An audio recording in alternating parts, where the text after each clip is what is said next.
कहानी की शुरुआत में एक बार को दिखाया जाता है जिसमें सर्जियो नाम का एक आदमी आता है। जिस समय सर्जियो उस बार के अंदर आता है उसी समय एक आदमी उस बार से बाहर निकलता है और जैसे ही वो आदमी बाहर आता है उसे कोई गोली मार देता है जिससे उसकी वहीं पर मौत हो जाती है। अब ये देखकर उसके आसपास के सभी लोग वहां से डरकर भाग जाते हैं। किसी को भी पता नहीं होता कि ये गोली आखिर कहां से चली। वहीं बार के अंदर जो लोग होते हैं उन्हें कुछ समझ नहीं आ रहा होता कि उन्हें अब क्या करना चाहिए। उसी वक्त एक आदमी जिसका नाम सैतूर है वो पुलिस को फोन करने की कोशिश करता है लेकिन उसके फोन में नेटवर्क नहीं होता। तभी बार के अंदर से एक आदमी मरे हुए आदमी को देखने बाहर जाता है लेकिन तभी उसे भी कोई गोली मार देता है जिससे बार के अंदर खड़े सभी लोग बुरी तरह डर जाते हैं। वो सभी इस बात से हैरान थे कि किसी के भी फोन में नेटवर्क नहीं होता। वहीं बार के अंदर एक लड़की जिसका नाम एलिना होता है वो कहती है कि हमें टीवी पर न्यूज देखनी चाहिए। फिर जब वो सभी टीवी पर न्यूज देखते हैं तो इस हादसे के बारे में टीवी पर कोई खबर नहीं होती। वहीं जब उन सभी की नजर बाहर जाती है तो बाहर से वो दोनों लाशें गायब हो जाती हैं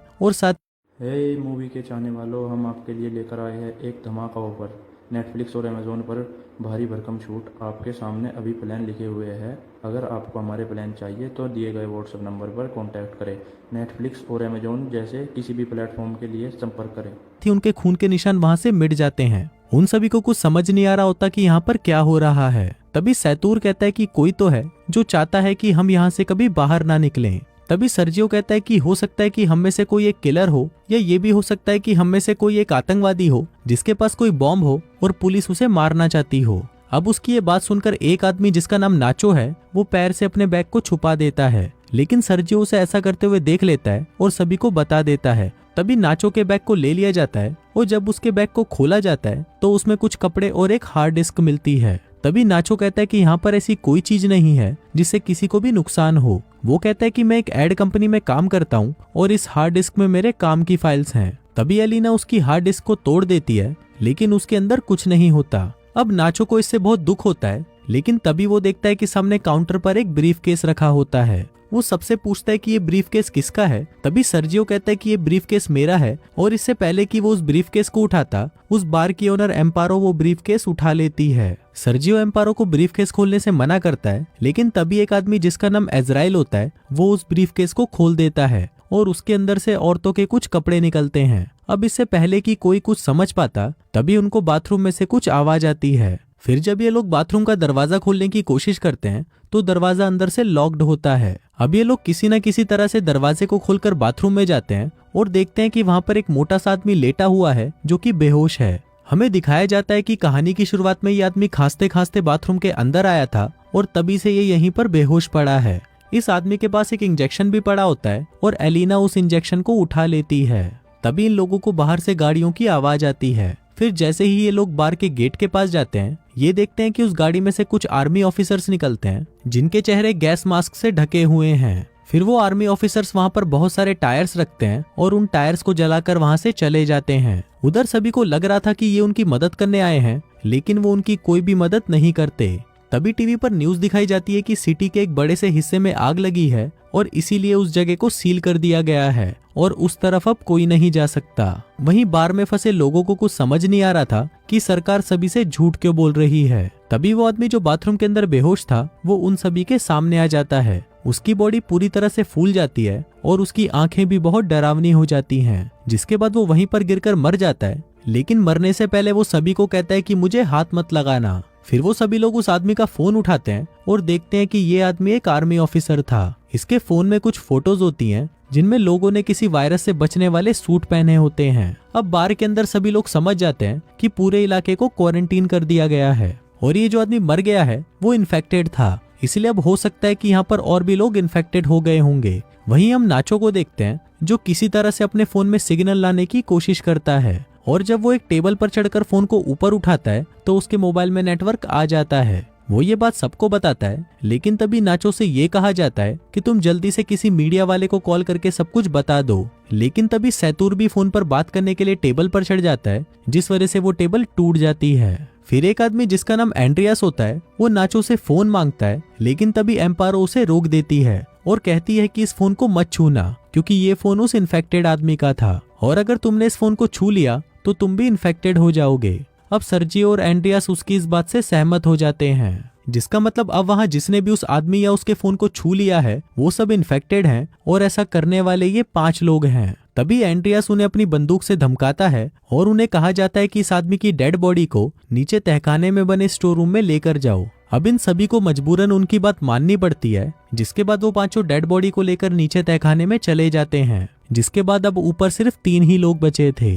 थोड़ी देर बाद एक ट्रेनी नाम की औरत को वहां पर सफोकेशन होना शुरू हो जाता है। ट्रेनी सबको तहखाने का दरवाजा खोलने को कहती है, लेकिन कोई भी उसकी बात नहीं सुनता। फिर जैसे ही ट्रेनी दरवाजा खोलने जाती है तभी वहां पर रखी हुई बोतल्स नीचे गिर जाती हैं, जिसके बाद उनका लिक्विड एक साइड में बहने लग जाता है। तभी इनकी नजर वहां पर बनी एक नाली पर पड़ती है, जिसका मतलब था कि वो लोग वहां से पानी के रास्ते से होते हुए बाहर निकल सकते थे। फिर इजराइल उस ढक्कन को खोल देता है, जिसके बाद वो उस नाली के रास्ते से बाहर निकलने का फैसला करता है। इसके लिए वो अपने पूरे शरीर पर तेल लगाता है और उस नाली से नीचे जाने की कोशिश करता है, लेकिन उस नाली का छेद ज्यादा बड़ा नहीं होता, इसलिए वो नीचे नहीं जा पाता। और तभी अचानक इन सभी को गोलियां चलने की आवाज सुनाई देती है, जिसको सुनकर ये सभी लोग घबरा जाते हैं। तभी इनको ऊपर बार में धुआं दिखाई देता है, जिसको देखकर ये लोग समझ जाते हैं कि ऊपर जो 3 लोग थे उन्हें किसी ने मारकर पूरे बार में आग लगा दी है। वहीं दूसरी तरफ इजराइल बुरी तरह से उस नाली में फंसा हुआ है, जिसके बाद वो लोग सबसे पहले इजराइल को वहां से बाहर निकालते हैं।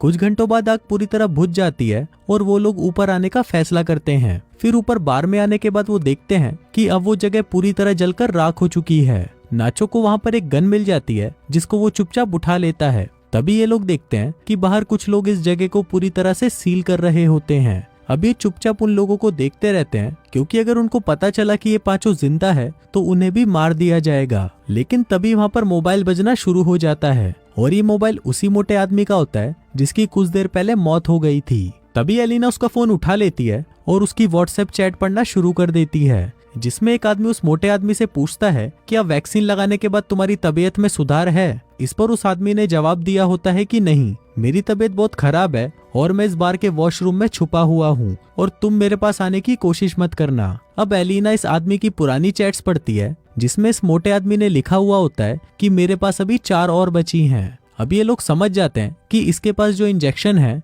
वो इस वायरस की वैक्सीन है। अब ये जानकर सभी लोग खुश हो जाते हैं कि इस वायरस की वैक्सीन काम कर सकती है, लेकिन उनके मन में अभी भी एक डाउट था कि अगर इस आदमी ने वैक्सीन ली थी तो इसकी मौत कैसे हो गई। तभी अचानक वो फोन बजना शुरू हो जाता है, लेकिन इससे पहले कि वो उसे उठा पाते उसकी बैटरी लो होने की वजह से वो फोन स्विच ऑफ हो जाता है। फिर ये लोग किसी न किसी तरह से उस फोन को चार्ज करने की कोशिश करते हैं। वहीं एलिना कहती है कि इसके पास 4 और बची हैं, तो क्यों ना हम उन 4 वैक्सीन को ढूंढ लें। फिर वो सभी नीचे स्टोर रूम में उसकी लाश के पास जाते हैं, लेकिन उनको वहां पर कोई वैक्सीन नहीं मिलती।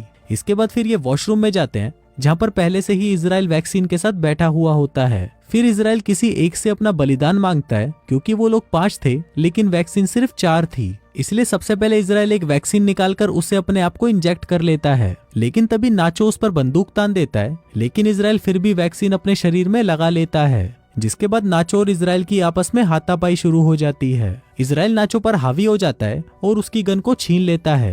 तभी हाथापाई के दौरान नाचो के हाथ से वो वैक्सीन छूटकर नीचे स्टोर में गिर जाती है। फिर ट्रेनी जल्दी उस वैक्सीन को उठा लेती है, लेकिन तभी वो वैक्सीन उसके हाथ से भी छूट जाती है और नीचे नाले में गिर जाती है। अब ये सभी सोच रहे होते हैं कि वैक्सीन को नाले से कैसे निकाला जाए। इन सभी में से एलिना सबसे पतली होती है, इसलिए ये लोग उससे पूछते हैं कि क्या तुम नाली के अंदर जाकर उस वैक्सीन को ला सकती हो। अब पहले तो एलिना मना कर देती है, लेकिन बाद में वो मान जाती है। जिसके बाद एलिना की बॉडी पर ऑयल लगाया जाता है और उसे उस नाली के अंदर धकेला जाता है और काफी कोशिशों के बाद वो फाइनली उस नाली में गिर जाती है। एलिना वैक्सीन ढूंढ लेती है और पानी से बाहर आ जाती है। तभी नाचो उसे वैक्सीन को तार से बांधकर ऊपर भेजने को कहता है, लेकिन एलिना उसे मना कर देती है, क्योंकि उसे पता है कि ऊपर सिर्फ 3 लोग हैं और वैक्सीन भी 3 ही बची हैं। एलिना सभी से कहती है कि अगर तुम्हें ये वैक्सीन चाहिए तो तुम्हें भी नीचे आना होगा। फिर इसके बाद ये लोग उस नाली के छेद को बड़ा करने लगते हैं। तब तक एलिना बाहर का रास्ता ढूंढना शुरू कर देती है और थोड़ी दूर जाने के बाद उसे एक जगह पर रोशनी दिखाई देती है।